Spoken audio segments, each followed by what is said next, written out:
Hey guys, what's up? Welcome back to the channel. Starco here, guys. Today, as promised, we are going to do a full review for Heimdall, or whatever you say that name. I really have big problems saying that name. So that's the guy, guys.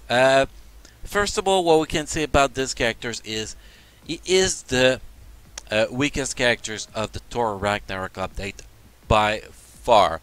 Well, PvE wise.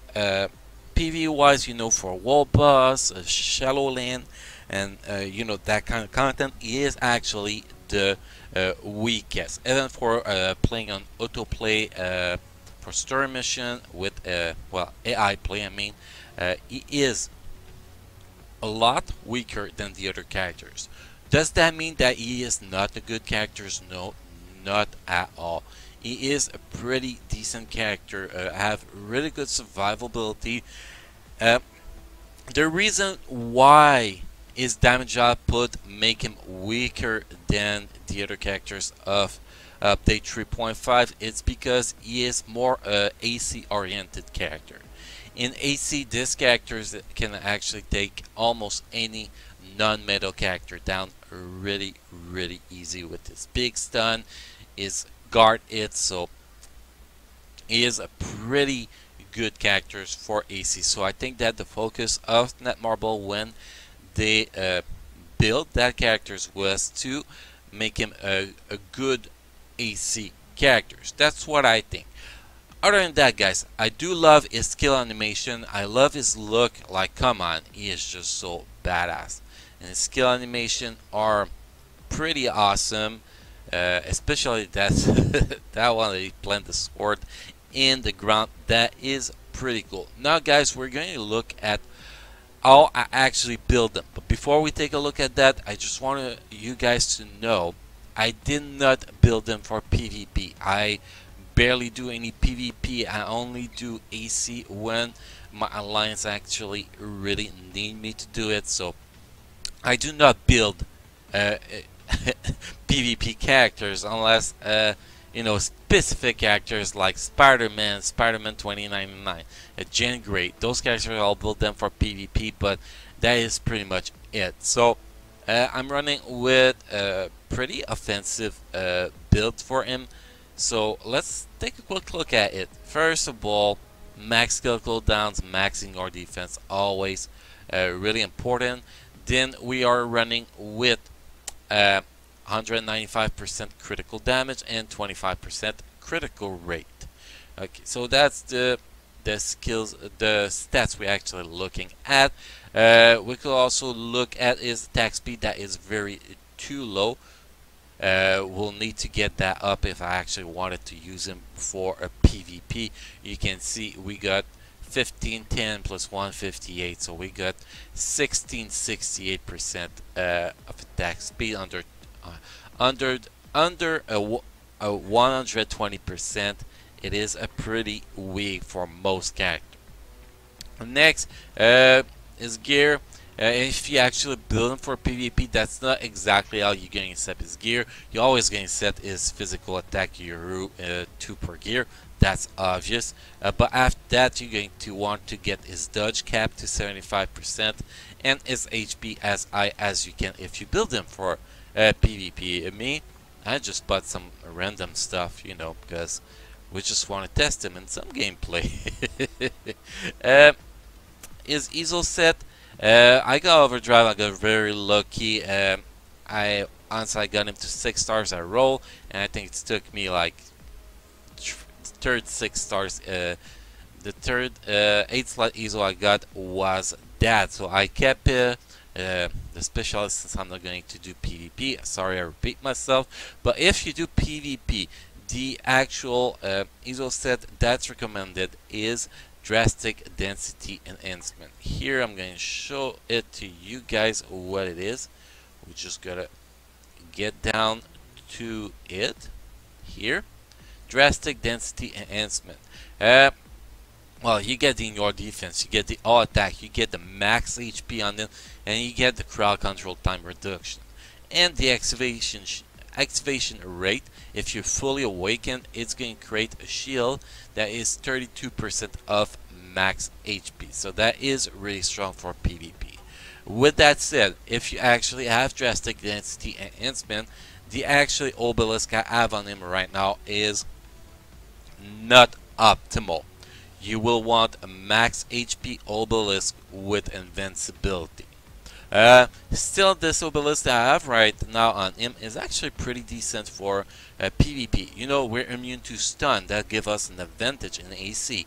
We have invincible for 3 seconds when HP is below 50%. That is also pretty good. Now, if we take a look at his skills, first of all, his tier 2 passive here, increase skill damage by 25%, increase bonus damage by 15%, increase guaranteed dodge by 35%. That is the most important part of his tier 2 passive, and decrease all damage received by 25%. That is also pretty great because decrease all damage received is not affected by in your defense or anything like that. So it's really a straight 25% damage reduction. Next, if we look at his tier 1 passive, you have immunity to blind effect, which is pretty awesome. Then you got dodge rate increased by 5% and ignore target dodge rate by 10%. So basically, with that skill, you only need 70% dodge on your stat sheet to actually be dodge cap. Now, how does it work with the guaranteed dodge? This is pretty simple, guys. For example, if you're fighting the beast, for example, you're fighting the beast, you have 75% dodge plus 35% guaranteed dodge. Well, what you're going to do to know how much dodge you exactly have, if I'm not mistaken, the beast attack, well, your dodge against the beast attack is reduced by 50%, so you got 75%, you're going to be at 37.5% dodge plus your 35% dodge. So that's going to give you a little bit over 70% real dodge. So that's pretty much how your dodge is working with guaranteed dodge. Guaranteed dodge doesn't count in a regular dodge, but is add after the dismissioning effect of your dodge, depending on what you are actually fighting. Again, in PvP, I do not know exactly how the dodge is scaling. I think that you start with your 75% dodge. Then you have the ignore dodge from the player you're fighting. That will reduce your dodge. Then you will add your guaranteed dodge over that. If I'm not mistaken, that's how it works. So that's how the dodge. I know a lot of people don't know how it works, so I just wanted to give a little bit better explanation about the dodge. Now for the real skills here, well, you also got the leadership that is pretty terrible. That one, 36% increase to all defense. That is really terrible because everybody got almost everybody got cap ignore defense. So that ignore defense just go through that leadership like nothing. Now for the skills, if you play him manually, you're not PvPing with him. First skills, most important one is the skill number 3. Yeah, here you can see. Apply to enemies, 45% chance of missing attack. Apply to self, increase all attack, all defense. All attack by 10, all defense by 15, and all speed by 10%. And you get guard hits for 6 hits that will last 5 seconds. And if you have max skill cooldown, the cooldown of the skill is going to be 6.5 seconds. So basically, your guard hit is up almost at all time, unless you get hit by many hits that are going to remove your guard hits. So that's the most important skill to use. Then you got the 5th skills that has 3 second stun and add a burn damage dot on the target. You got, I think, yeah, 2nd skill that is another 3 seconds stun, which is pretty good too. First skills add bleed damage, so another damage over time. Then you got your fourth skill. The fourth skill is a little bit like, you know, the slash attack from Odin. It does a lot of AoE damage. It is a lot. It's pretty much the only skill that actually do good damage on Heimdall. So once you get that skill out, if you crit on that skill, that's going to do a lot of damage. We're going to see it in the gameplay we're going to play. So basically, if you are fighting a wall boss, for example, a wall boss is not stunnable, so you're going to go with your third skill. You're going to change with your fifth skill. First skill, just put your dot on the targets. Then you're going to go with your fourth skill. If you do have a damage plus on Heimdall, you will want to sync your damage plus with the fourth skill. If you're fighting somebody that is actually CCable, well, I mean that you can stun, well, again, you will start with a stun instead of starting with your guard hit. So you jump with your fifth skill, stun the target, pop your guard hit, stun the target again with your second skill, then apply your dot, your bleed damage here, then go with your fourth skill. That's pretty much how I can see the rotation for him. Maybe some people see it differently. Well, share your opinion, guys. So that's what I think from Heimdall, how to build him, how to actually play him, guys. He's going to be really strong in Shadowland. Maybe not in damage output, because he doesn't have that much damage output, but he is going to be unkillable. He's going to be able to chain and stun the targets, plus his guard, basically. And with his eye dodge, basically in Shadowland, you cannot die with him unless you play him terribly. So he's a really good character. Still the weakest characters from the update, but I do still really love him. So guys, now we're going to get him out for some gameplay. We're going to start with clearing a wall boss with him. Then after that, we are going to go do a mission on autoplay 12-1 to see how fast he can clear it compared to other characters that we run the full character review. And then we are going to do a wall boss invasion to see how high is a DPS, damage per second, compared to other characters in a DPS mode environment. So let's start with the wall boss here, guys. Enter challenge wall boss. So let's see how he can handle a Proxima with no invincibility. That's going to be interesting to see how he can handle Proxima. So as team, we're going to set him up with Eulicles for the 30% damage, physical damage.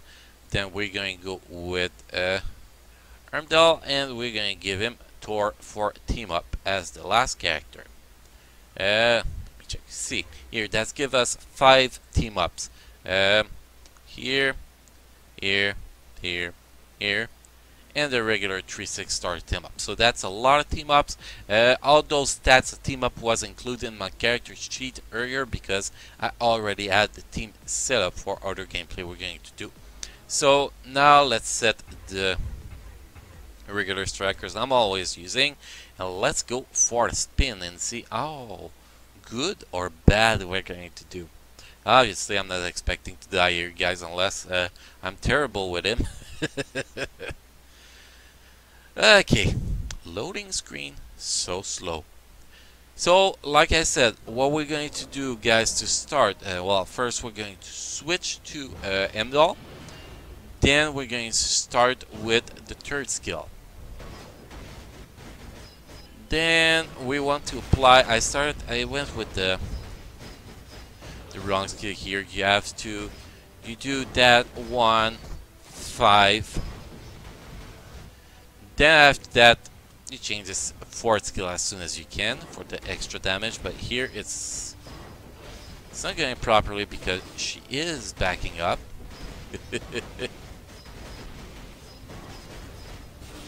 And there we go. Still, it's a little bit slow. She's not the perfect test drive here because she's always backing up and he's a melee attacker, so that really screw up my rotation, well, my timing basically. But still, you can see we got this done really, really easy. 31 seconds, a little bit slow for tier 2 characters nowadays, but still pretty good run. You can see barely got touched by Proxima, which is really good because a lot of characters, even if they are really powerful, can still get it really hard by Proxima. So next, guys, we're going to take him out in story mission 12-1 here. We're going to set him up in autoplay, see how he can actually do in autoplay. Obviously, he's going to be able to clear that no problem. If we actually try to compare him, I had Loki with his uniform that did 1 minute 14 here.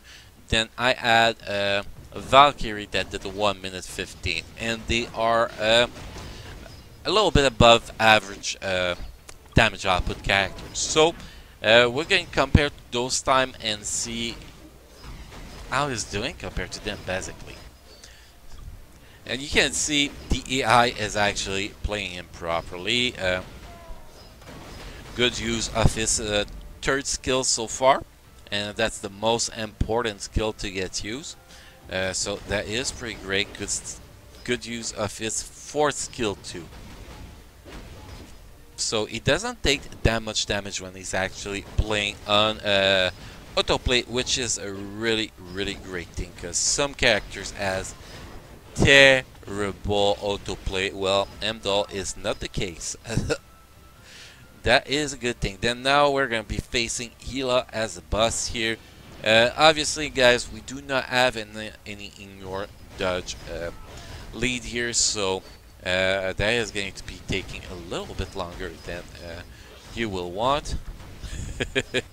But still, he is still, you know, beating her up, and she also go in iframe sometimes that can affect some kind of damage. But he is a really good defensive characters, like I was saying here. My invincibility plus, he's doing bad right now though. He was doing so much better when I actually tested him earlier first, but he's still doing good. I think that right now the AI is lacking using his fourth skill a little bit, which make him go a lot slower. But you can see if you build him for PvP how good he can survive, because even when he doesn't use his third skill, when he should be using it, he still doesn't take that much damage. So here, boom, it's over. Story mission on autoplay done, and we got it done in, let's see the timer here. Come on. I want to see the timer, man. 1 minute 57. That was actually a lot slower than my run earlier. My run earlier, I got it done in 1 minute 44 when I actually tested him for the first time at tier 2. Still, it was still pretty easy. You still don't have to worry about him doing that, so his autoplay is not bad. With the invincibility plus on him for AC, well, that will give you a chance in case, you know, you can stun the target, or he's not using the third skill when he should be using. So, you know, that invincibility will really help you there. Okay, next we're going to run him in here. Obviously, wall boss invasion. We're going to set him up with a craziest team we can here. So, She-Hulk. If we can find her, because we want to increase his damage as much as possible. Then we're going to pop Werewolf, because Odin is still a hero, so we can use Valkyrie or Coulson here. But we gotta find the dog here, or the wolf, and Heimdall as the last character here. So we're going to see how good we can do compared to other characters. Obviously, we are not expecting a lot of damage here. Obviously. Hopefully, people will have a good connection here, so we do not wait 20 minutes to actually get the match going. Oh, that was fast. A little bit of lag here.